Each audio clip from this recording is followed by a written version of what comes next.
Self-hypnosis for stress. There are plenty of places on the internet where you can get these downloadable sessions for free. However, you can also practice self-hypnosis on your own. It's a good idea to establish a practice schedule, allowing yourself approximately 12 to 36 minutes, depending on your availability and daily commitments. Aim to practice during a time of day that aligns with your optimal energy levels and when the likelihood of interruptions is minimized.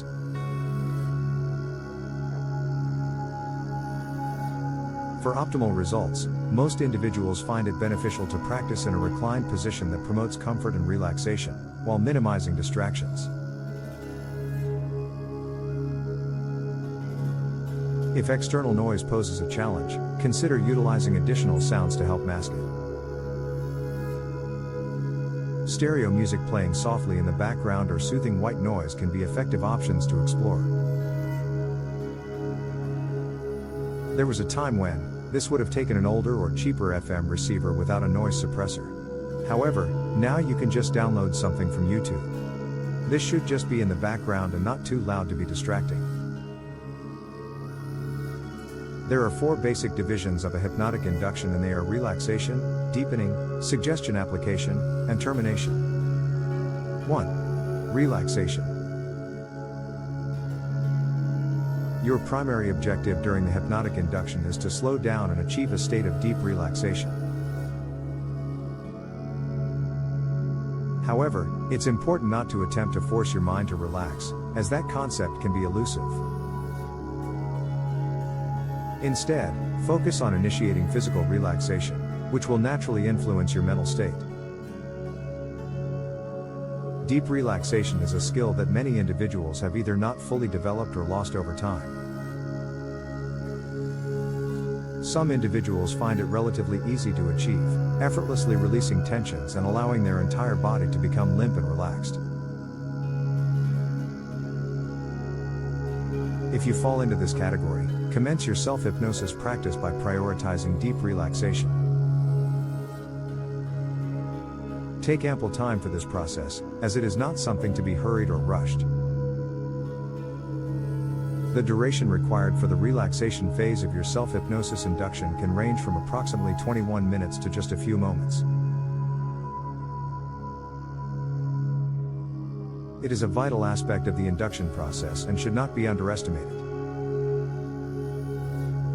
As your skills improve over time, you will become more adept at recognizing and achieving deep states of relaxation in surprisingly brief periods. However, as a beginner, it is important to allow yourself ample time for this process. The time you invest will be highly worthwhile. One widely used method for achieving deep relaxation is the Jacobson progressive relaxation technique.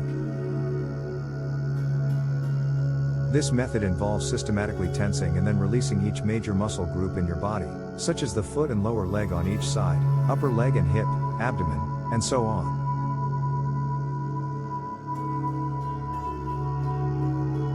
Tense each muscle group for a few seconds before gradually releasing the tension. 2. Deepening procedures.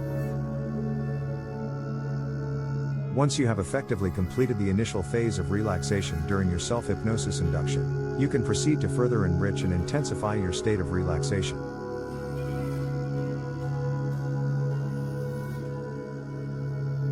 It is crucial to acknowledge that during the progression from deep relaxation to deepening techniques, you will naturally enter a hypnotic state.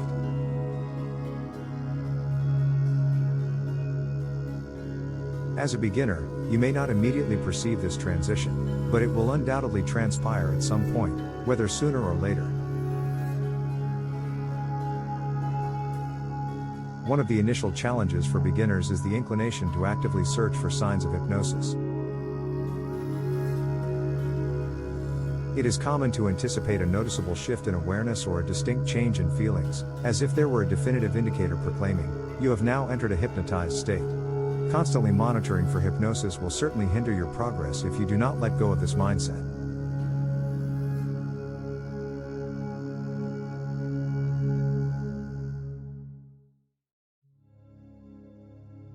Entering a hypnotic state is akin to falling asleep in this regard. If you attempt to catch the exact moment when you transition into sleep, you are less likely to fall asleep. Watching keeps you awake. Similarly, the entrance into a hypnotic state will be unknown to you, although you won't lose consciousness. As you continue to practice regularly over a few weeks or even a couple of months, you will become more familiar with the sensation of being hypnotized. Is it necessary for everyone to spend weeks or months to reach a profound hypnotic state? Absolutely not. Some individuals have an astonishing experience right from their first attempt. Others may practice for several days without noticing any significant changes, and then suddenly, they have a remarkable induction session where they sense something extraordinarily positive occurred.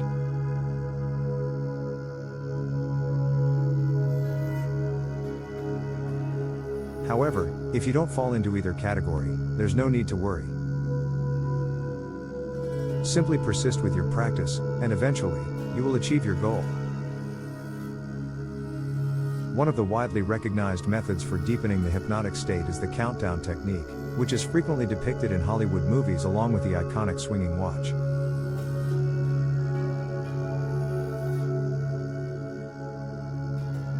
To utilize the countdown technique, you begin by counting downwards from a chosen number, such as 20, or any other number that feels suitable to you after some practice.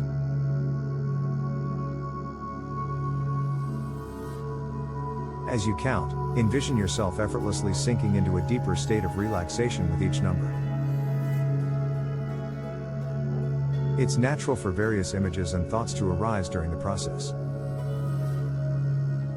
Simply acknowledge them and gently set them aside, maintaining your focus on the counting.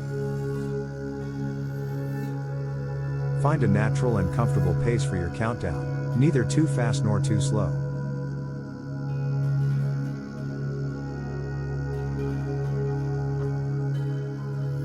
For most individuals, this equates to approximately one count every 2 or 3 seconds. You may choose to synchronize your counting with your breathing, allowing it to naturally slow down as you enter deeper relaxation. Rather than counting aloud, mentally guide yourself through the count. Minimize physical involvement and movement as much as possible during this process. The goal is to create a serene and focused state of mind. 3. Suggestion application in self-hypnosis. Upon completing the deepening process, you are now prepared to implement suggestions. The preceding relaxation and deepening techniques have enhanced your level of suggestibility. By doing so, you have partially opened your subconscious mind to receive the suggestions. This mechanism operates due to the unique and intriguing attributes of the subconscious aspect of your mind.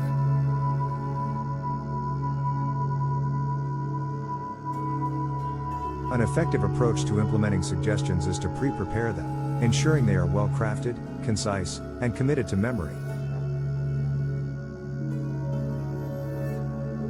This way, recalling them should be relatively effortless since you are the author.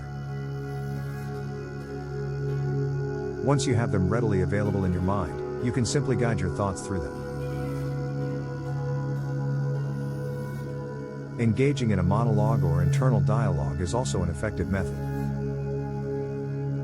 You can speak to yourself, or rather, think to conserve effort, regarding your desired goals, aspirations, or desired states of being. Avoid using the pronoun you and instead employ the first-person personal pronoun I since you are directing your thoughts inward.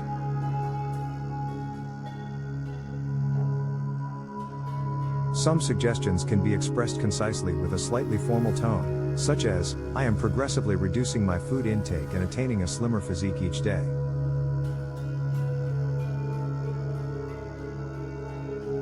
For more detailed suggestions, you may choose to ad-lib and use more expressive language. For instance, "Every day, my focus on food diminishes, and I prioritize engaging in meaningful activities.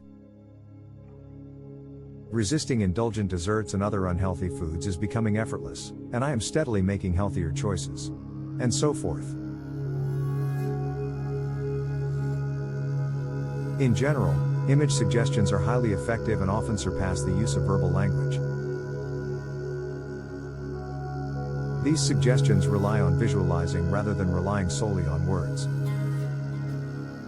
Imagine yourself in a serene and relaxed state, even amidst a chaotic situation. Visualize this scenario vividly in your mind's eye. While some individuals may experience immediate results from their suggestions, it is more common for them to manifest gradually over time. Therefore, patience is key. However, if you haven't noticed any noticeable changes within a couple of weeks, it may be necessary to modify your suggestions. 4. Termination.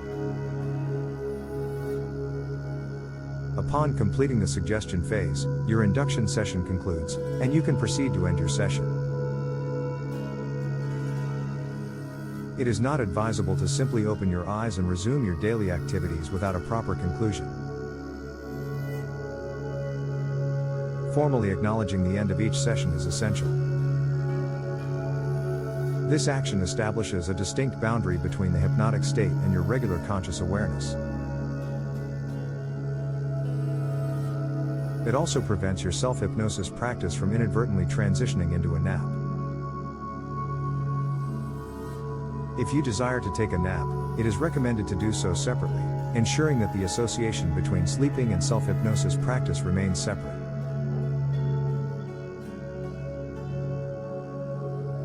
If you are practicing self-hypnosis before bedtime and are comfortable with the possibility of falling asleep, that is perfectly fine. However, it is still important to mentally establish the end of your self-hypnosis session. To conclude the session, mentally affirm that you will soon be fully awake and alert. You can use a counting method, such as counting up to 3, to facilitate this transition. For example, 1, I am beginning to emerge from the hypnotic state and move towards wakefulness. 2, I am becoming more alert and preparing to wake up. 3, I am now fully awake. Adjust the wording as per your preference. Consistent practice of self-hypnosis can yield remarkable benefits, particularly in achieving deep relaxation. It is truly one of the most beneficial practices I have undertaken for my well-being. Now, let's delve into the realm of stress management techniques, which can be incredibly valuable. Although it could be an extensive topic, the information provided will be immensely helpful.